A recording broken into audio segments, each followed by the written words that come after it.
Olá pessoal, o tema da aula de hoje é sobre renúncia e transação.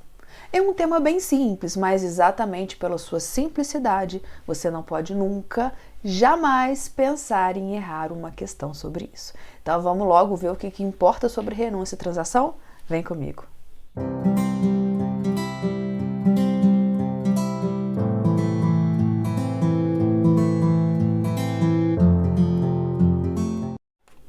Mas antes da gente adentrar mesmo em renúncia e transação, eu preciso que você entenda sobre o princípio da indisponibilidade, da irrenunciabilidade, que são princípios basilares do direito do trabalho. O que diz o princípio da irrenunciabilidade e da indisponibilidade? Ele limita a possibilidade de negociação dos direitos trabalhistas. É claro que existe um patamar mínimo e a intenção do direito do trabalho, como protecionista que ele é impedir que o trabalhador, que não está, obviamente, em pé de igualdade com o empregador, renuncie aos seus direitos por pressão da empresa, do mercado de trabalho. Então, temos dois princípios, da irrenunciabilidade e princípio da indisponibilidade dos direitos trabalhistas, como o próprio nome diz, o empregado não pode renunciar aos seus direitos, ele não pode dispor dos seus direitos.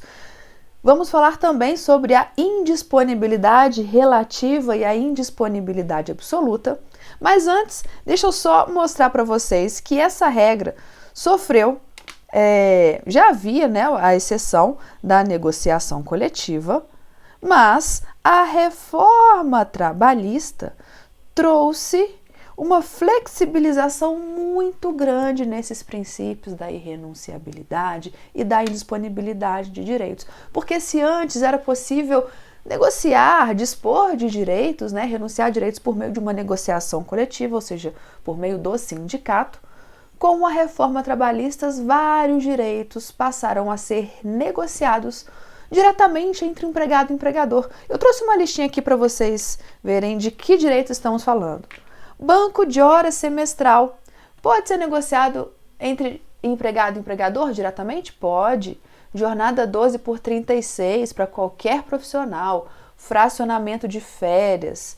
Empregado hipersuficiente, né, que foi uma figura criada pela reforma trabalhista, para aqueles empregados que possuem um salário mensal superior a 2 vezes o teto dos benefícios do regime geral de previdência social e possuem diploma de nível superior. Eles podem negociar os mesmos direitos que podem ser negociados por meio de acordo coletivo de trabalho e convenção coletiva de trabalho. Ele está ali sozinho, sem a proteção do sindicato, negociando com o seu empregador.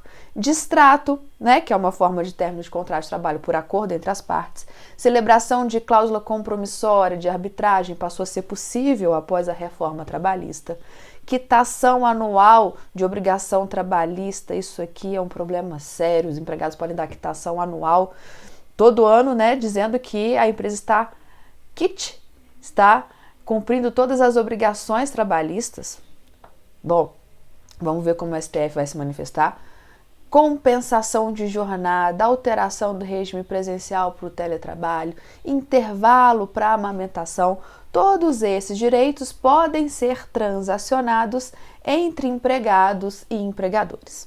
Mas, dentro dos direitos, né, do princípio da indisponibilidade, é preciso falar que existem alguns direitos disponíveis, que são exceção, e a maioria que são direitos indisponíveis. E dentro desses direitos indisponíveis, eu tenho a indisponibilidade absoluta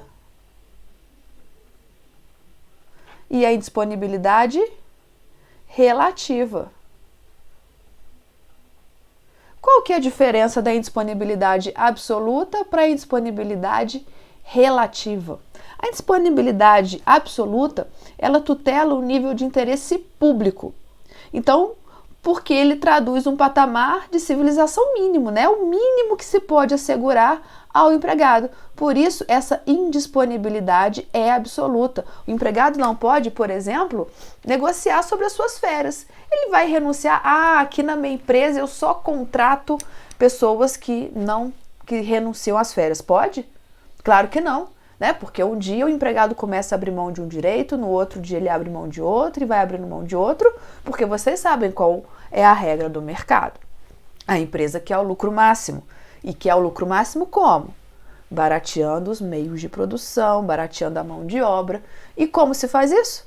Explorando cada vez mais o trabalhador. E aí o empregado, para não perder o emprego, ele renuncia um direito aqui, renuncia outro ali, renuncia outro ali. Daqui a pouco ele está trabalhando em troca de comida e às vezes nem isso.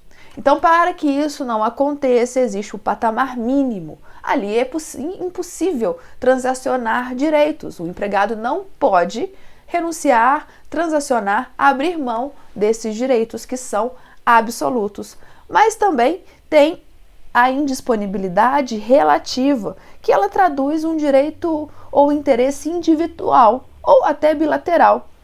Mas ele é simples.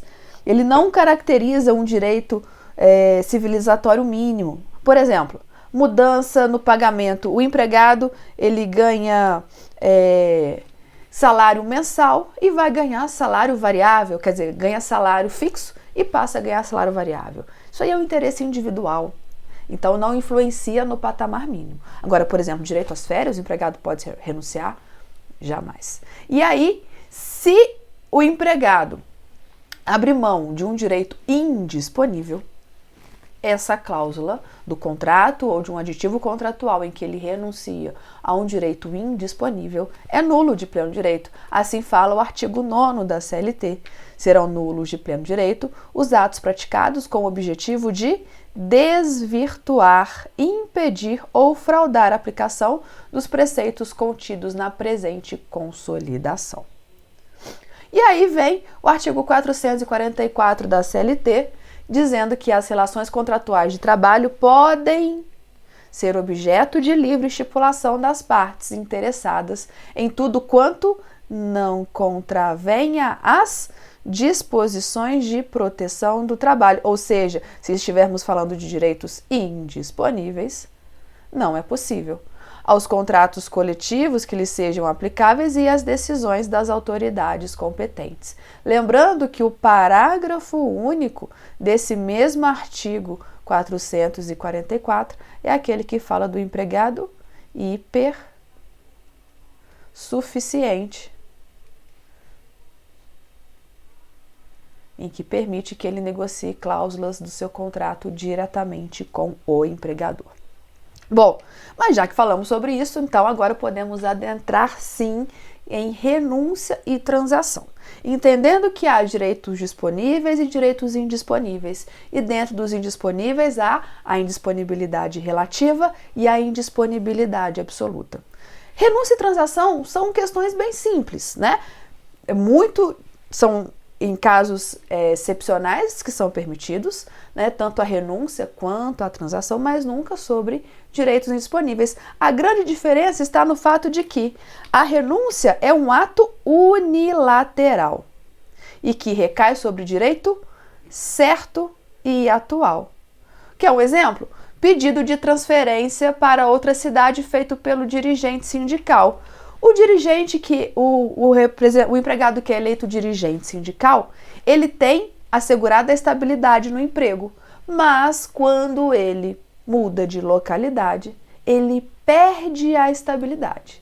Então ele não pode ser transferido para outro local, a não ser que seja por vontade própria, por ato unilateral do empregador, não, mas por pedido sim.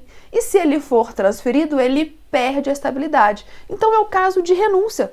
Percebe que ele está renunciando a um direito que ele tem? Qual direito? O direito de estabilidade. Ele está abrindo mão. É um ato unilateral de um direito certo, né? Um direito certo. Qual que é o direito certo? A estabilidade. Olha só o que fala o artigo 543, parágrafo 1º.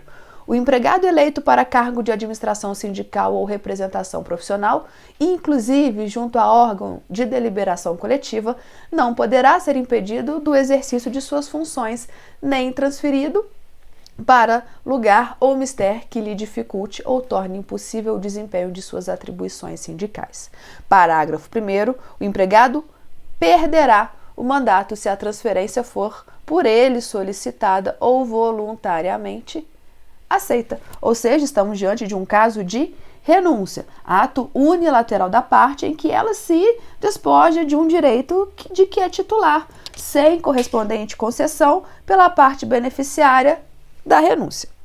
Agora, a transação, ele é um ato bilateral, com concessões recíprocas que recai sobre o direito incerto. Então, olha só, renúncia, ato unilateral que recai sobre o direito certo e atual. A transação, ato bilateral, concessões recíprocas sobre um direito incerto. Olha o exemplo aqui, celebração de acordo extrajudicial, novidade da reforma trabalhista.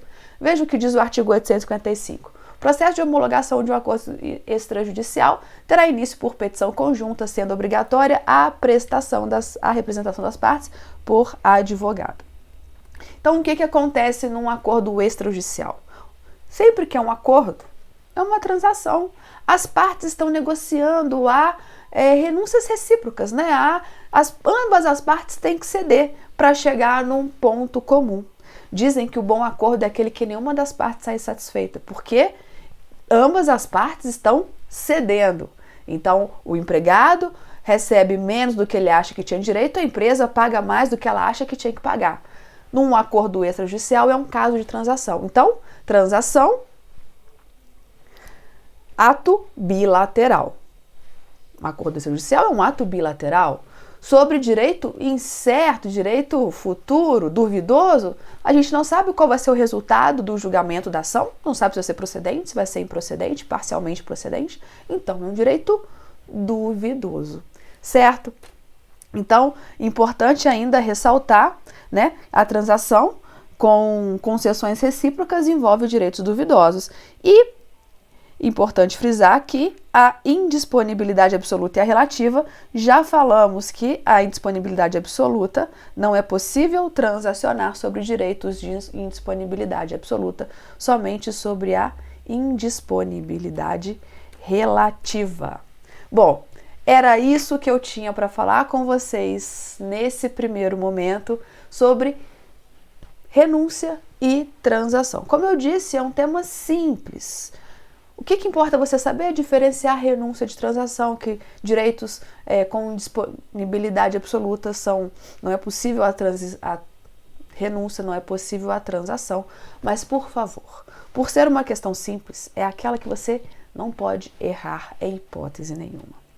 Espero que tenha entendido. Se você não é inscrito no canal, se inscreva e caso tenha ficado com alguma dúvida, deixe aqui nos comentários que eu respondo o mais breve possível para você. Te espero no próximo vídeo. Até lá!